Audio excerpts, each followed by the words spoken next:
Bonjour à tous et bienvenue sur cette nouvelle vidéo YouTube. Donc cette semaine, on ne va pas faire de tag, même si j'en ai trouvé un super à faire, il sera pour la semaine prochaine, c'est une surprise. On ne va pas faire d'ASMR non plus, j'ai encore besoin de trouver quelques sons pour pouvoir finir de scénariser la première vidéo d'ASMR, donc qui arrivera sans doute plus tôt en février. Non, cette semaine, on va faire quelque chose que j'ai annoncé. Je vais reprendre l'un des articles qui a le mieux fonctionné sur mon blog, et en l'occurrence qui a le mieux fonctionné au cours du mois passé. Un article qui s'intitule 6 conseils, mes 6 conseils pour créer sereinement votre univers. On pourrait en donner d'autres, même moi je pourrais en donner d'autres, mais ce sont les 6 principaux qui me sont venus à l'esprit tout de suite quand j'ai réfléchi à cet article. Donc, c'est parti.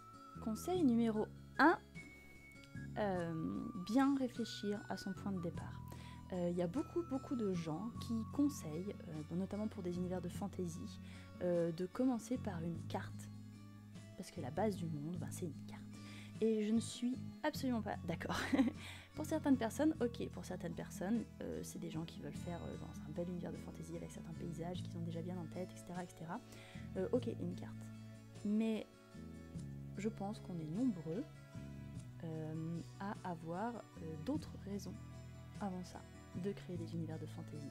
Ça peut être parce qu'on a envie de parler de géopolitique, on veut une guerre entre royaumes, on veut une guerre entre peuples, on veut faire vivre des choses à un petit groupe de personnes, on veut parler de magie, on a eu une idée d'un concept de magie qui est super, on a envie d'une histoire avec des divinités apparemment très puissantes mais pas si puissantes que ça, une école de magie, et ainsi de suite. Et du coup, commencer par une carte, c'est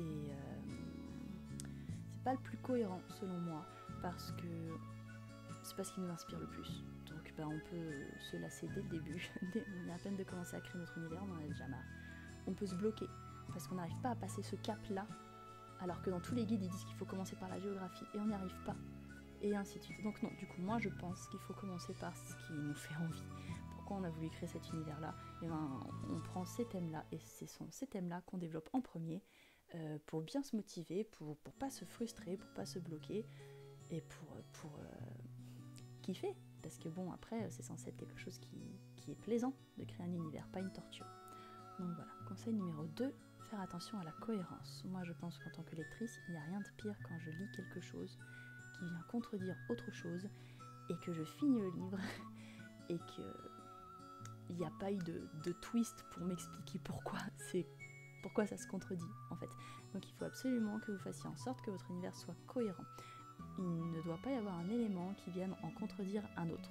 Ce n'est juste pas possible, à moins pour le lecteur, ça peut arriver, si vous l'avez fait exprès et que ça fait partie de votre trame, d'une de vos trames annexes, d'une révélation gigantissime sur l'univers, là pas de problème. Si pour vous c'est clair, c'est pas grave si pour le lecteur c'est un peu flou, tant que vous pensez à bien refermer cette porte à la fin de l'ouvrage, sinon c'est quand même problématique. Donc restez bien cohérent. Le meilleur moyen de réussir à rester cohérent, c'est de relire ses notes dès qu'on en a besoin. Et plus on avance dans la création de notre univers, et plus on a d'informations, et plus on a besoin de consulter nos notes. Et il n'y a pas de mal à ça, notre cerveau il a ses limites, il ne peut pas retenir 110 000 informations, donc consultez vos notes, mais dès que vous en avez besoin. Et vous éviterez 95% des incohérences, voire toutes. Donc voilà, consultez vos notes. Conseil numéro 3, ne pas s'éparpiller. Quand on commence notre univers, on est tout foufou, on a plein d'idées, on a un petit peu d'idées, on commence à créer des villes, on commence à créer des peuples, on commence à créer des légendes, des créatures, et ça, moi quand j'en parle comme ça, je visualise un grand plan de travail avec plein de feuilles éparpillées dessus, des écritures en vrac et tout, et alors c'est un bazar monstre, et alors pour s'y retrouver c'est compliqué, et du coup on avance sur plein de fronts à la fois, et du coup on n'avance pas, et puis on s'use, et puis on ne finit jamais. Ne vous éparpillez pas, traitez point par point, et puis si vous avez des idées qui vous viennent, vous les notez dans un coin, vous y reviendrez plus tard, elles vont pas s'envoler, croyez-moi, vous notez juste les trucs, les mots-clés, ce qui vous y a fait penser, 2-3 lignes, et vous revenez sur ce que vous étiez en train de faire. Et aller au bout. Et c'est le meilleur moyen de ne pas se décourager et d'arriver au bout. Conseil numéro 4. Savoir quand s'arrêter. Et oui, parce qu'en fait, développer un univers, on pourrait y passer une vie entière. Tolkien a passé sacrée paire d'années sur l'univers de la Terre du Milieu et d'autres, enfin de son univers à lui. Voilà, moi j'ai 2 critères pour savoir quand est-ce que je peux m'arrêter et quand est-ce que je dois passer à la suite.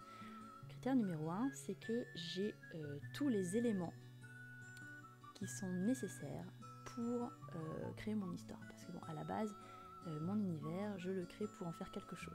Donc c'est pour ça aussi qu'il est important de savoir s'arrêter.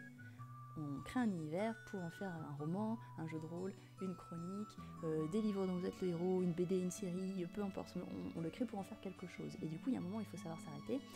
Et moi, je m'arrête quand j'ai tous les éléments nécessaires pour écrire mon histoire, ou mon livre dont vous êtes le héros, ou mettre en place mon jeu de rôle. Et 2, très important, quand je sens qu'il tient suffisamment debout pour moi, quand j'y crois. C'est-à-dire que si vous ne croyez pas en votre univers, vous allez avoir beaucoup de mal à faire en sorte que vos lecteurs y croient. Donc il faut que j'ai assez d'éléments pour pouvoir m'y projeter, pour pouvoir savoir qu'il tient debout et pour qu'il ait une sorte de matérialisation au moins en esprit de cet univers-là. Voilà. Et quand j'ai ces 2 éléments-là, tout ce qu'il faut pour mon histoire, tout ce qu'il faut pour que j'y croie, là je peux me lancer et là j'arrête de développer. Ça ne veut pas dire que je n'y reviens pas, peut-être qu'au cours de mon histoire, et ça arrive souvent, j'ai des détails à rajouter, je les rajoute, je les développe un petit peu à l'inspiration. Peut-être que si vous écrivez une autre histoire qui se passe dans cet univers-là, si vous faites une série de livres dont vous êtes le héros par exemple, vous allez avoir besoin de redévelopper selon les scénarios de vos livres, vous le faites. Mais n'empêche que votre univers il est prêt à être exploité, donc on y va. Conseil numéro 5. Tenir ses notes à jour.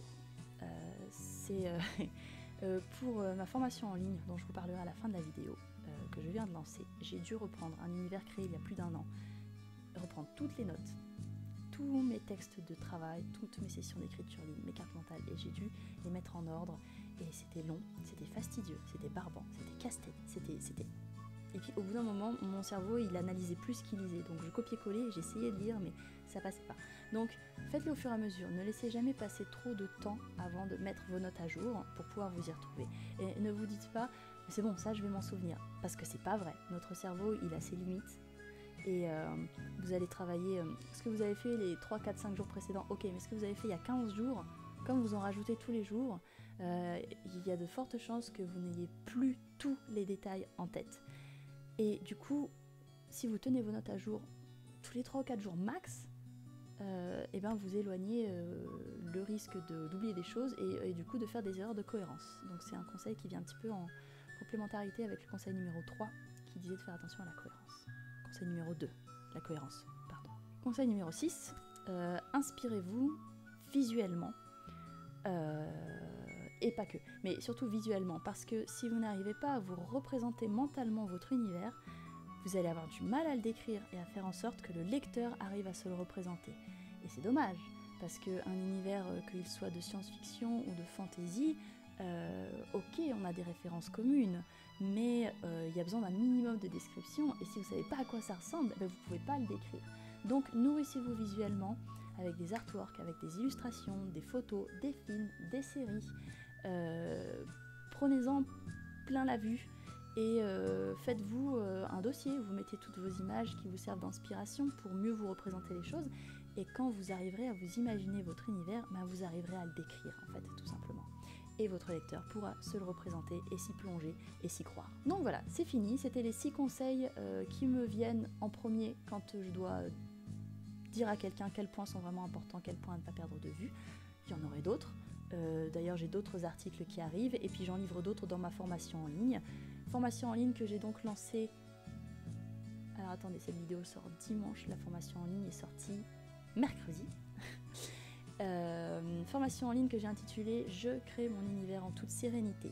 Dans cette formation, je vous transmets dans le moindre détail ma méthode en 3 étapes que j'applique quand je dois créer mes univers.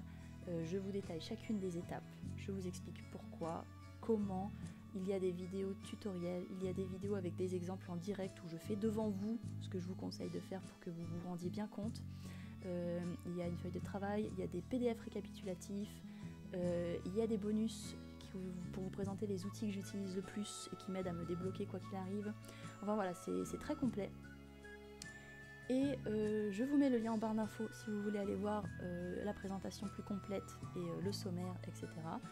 Et je vous dis à bientôt, à la semaine prochaine. Si vous avez aimé, n'oubliez pas de vous abonner et de cliquer sur la petite cloche pour ne rien rater. Et voilà, à bientôt!